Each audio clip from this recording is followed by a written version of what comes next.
Zig Ziglar once remarked, "I have always said that everyone is in sales. Maybe you don't hold the title of a salesperson, but if the business you are in requires you to deal with people, you, my friend, are in sales." Hello everyone, my name is Eden Bohannon, and for my topic of study this year, I'm doing business sales. The Zig Ziglar quote for me highlights how sales is a people person's type of occupation, which directly correlates with the type of person I am, just because I'm extremely extroverted. I thrive in social settings, and I just get energy from communicating with people. On top of that, I'm also extremely hardworking and competitive. I have a background in sports, which is I will continue talking about on my About Me page. I've played varsity basketball for the school for 3 years now. I was a starting freshman point guard. The antithesis of my sports interests are my theater interests. I love singing and writing songs, acting. I actually had to give up theater last year for basketball just because they were at the same time, so I had to give up one. I'm also extremely involved in the school. I'm in many clubs and organizations like Best Buddies, Student Council, NHS, DASH, Climate Committee, UNICEF, you name it, I'm in it. My goal for ISM this year is just to become a lucrative saleswoman and just have the tools to do that. I hope to be successful at a very young age, making 6 figures. And I know I'll get there by participating in programs like ISM, expanding my network, and just pushing myself outside of my comfort zone, because I feel like in order to be successful, you've got to grow, and in order to grow, you've got to go outside of your comfort zone. My quote for this year is, "Sales are contingent upon the attitude of the salesman, not the attitude of the prospect." For me, this quote just kind of shows, like I said before, that sales takes a specific type of person and personality. You've got to be charismatic and likable, because in order to sell your product, people have to like you. If they don't like you, you're most likely not going to be that successful. For my research so far, I have 5 research assessments. The first one I did was over the do's and don'ts of sales.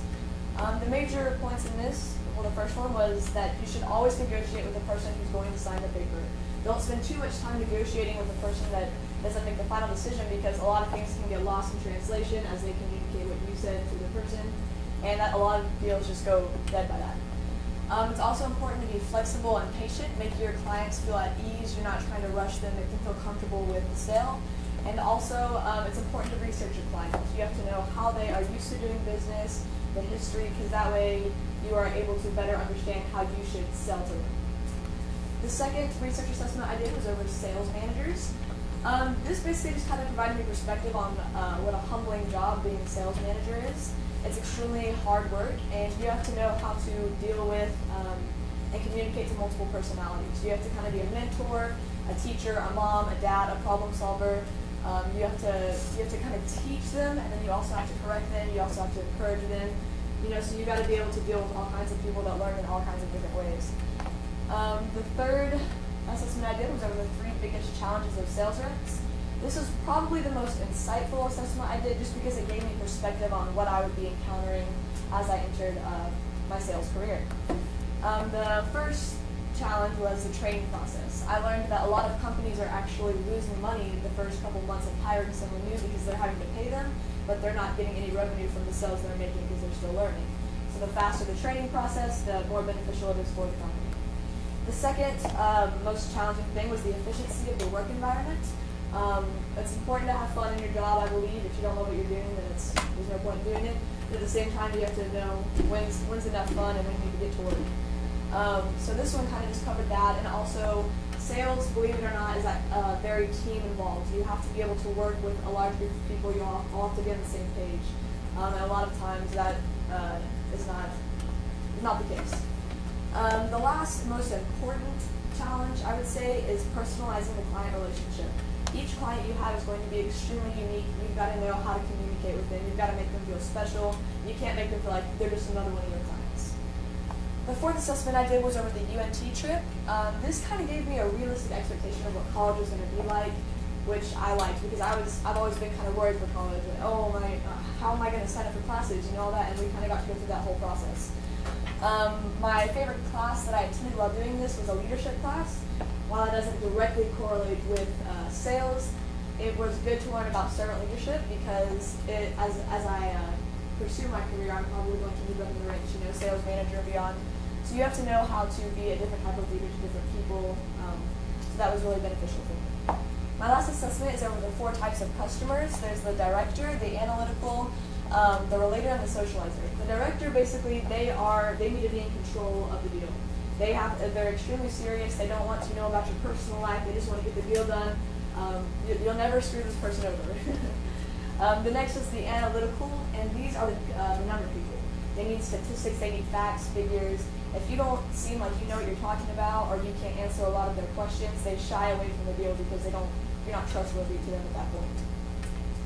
The relator and the socializer are extremely similar in the way that they both depend on creating that relationship first before they make the deal. The difference between the relator and the socializer is that the relator is more loyal. If you make them feel special, then they'll stick with your product. The socializer is more, they'll make friends with all kinds of different companies, and just they'll make deals with all kinds of them. The relator, you get to sell them the product by asking their opinion. You make them feel like they're a part of the process, and so that way they'll be more obliged to buy it. For the socializer, you just gotta compliment them. The next is my interviews. I try to get a variety of different interviews with people from just starting out right out of college to sales managers. So my first interview was with Matthew Walsh. He's from the Texas Rangers. He actually just got out of college. So he's making about $18,000 a year, which is nothing in the sales world. So he's kind of a startup. Our 3 learning targets, the first one was competition is fierce. He mentioned that at the beginning, they'll hire 20 kids straight out of college, just as startups. And then by the end of the year, all of them are fired except for 2 who moved up to executive positions.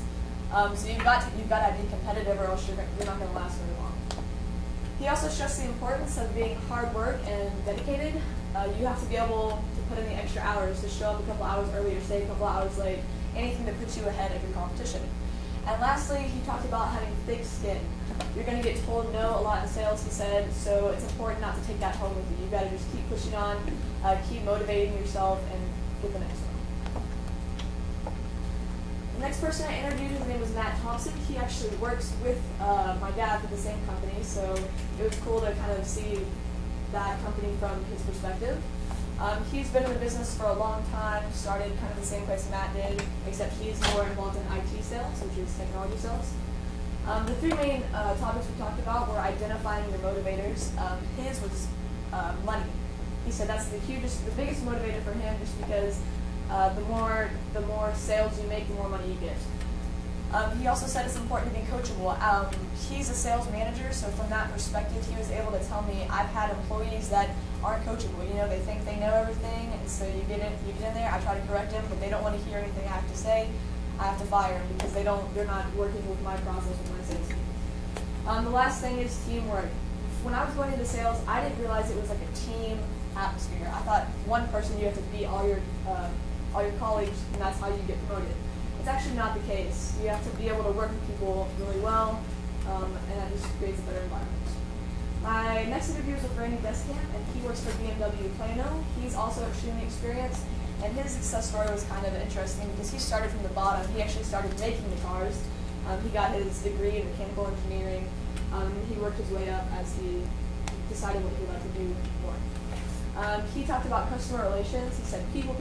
It's extremely important because you have all kinds of people coming in to buy cars. All kinds, your clients are going to vary, so you have to be likable and relatable. He also stressed keeping your composure, because a lot of times you're going to face difficult clients, people that want things a certain way or that are just difficult to deal with, and you can't say something that might make the deal not happen. You got to keep your composure, stay calm, stay positive. And then also for car sales specifically, he was talking about how it can be physically and mentally demanding just because you have to stand out in the sun all day. So that's something I have to look into when I wanted to pursue car sales. Michael Dixon, I actually met him at the business symposium, so it was awesome that I got to grab that contact from that experience. He works for Oracle, and he's the sales consulting director. It's not the same thing as a sales manager, but they work in the same area. He's also very experienced, and he stressed communication skills to me, diligence and perseverance, and the main thing that I'd like to talk about is he talked about the interview process with me.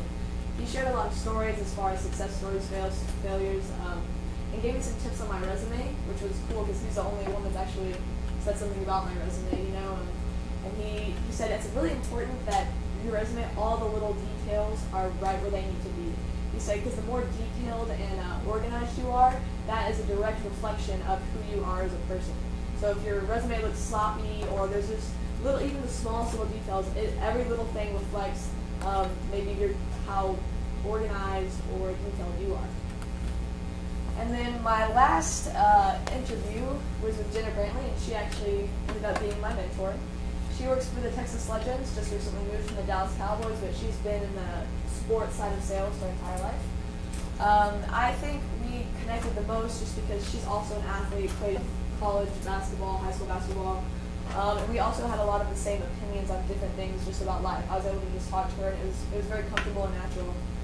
Our topics were being competitive, which obviously we both have just from being in that sports so much. She said it's important to know how to win to lose. You can't be a sore loser. You got to be able to help when your colleagues make a deal. You got to congratulate them. You can't feel sorry for yourself.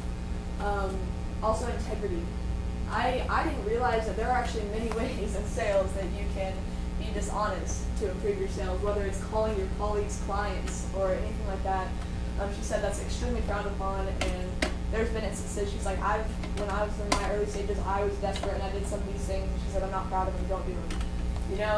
And then just getting to know your client. She's the type of person that would be, hey, you want to get lunch? They can't go out to get lunch. All right, I'll bring you lunch. Going above and beyond, just trying to make that connection, doing anything you can to personalize the relationship. Just a little bit about Jenna. She does work for the Texas Legends, so she sells naming rights basically to other companies for the Texas Legends. So we've had our first couple mentor visits, and she's basically going to have me start from the very beginning of the sales process all the way to the end. So I'll be filling out spreadsheets, researching clients, reaching out to them, setting up interviews, creating presentations, going on calls with her. So I'm extremely excited for my journey this year in ISM with her. And all in all, business sales, it might seem like a simplistic type of occupation to most people. It's certainly not anything like being a mechanical engineer where you just have to know a bunch of information, But it does require a certain type of person, and I think that's kind of what separates it from most jobs. And also it takes a lot of understanding of the human mind, and I like the challenge of kind of the strategy it requires. But anyways, thank you guys so much for listening to my speech, and I look forward to continuing my ISM journey, and hopefully I have an awesome final product for you guys.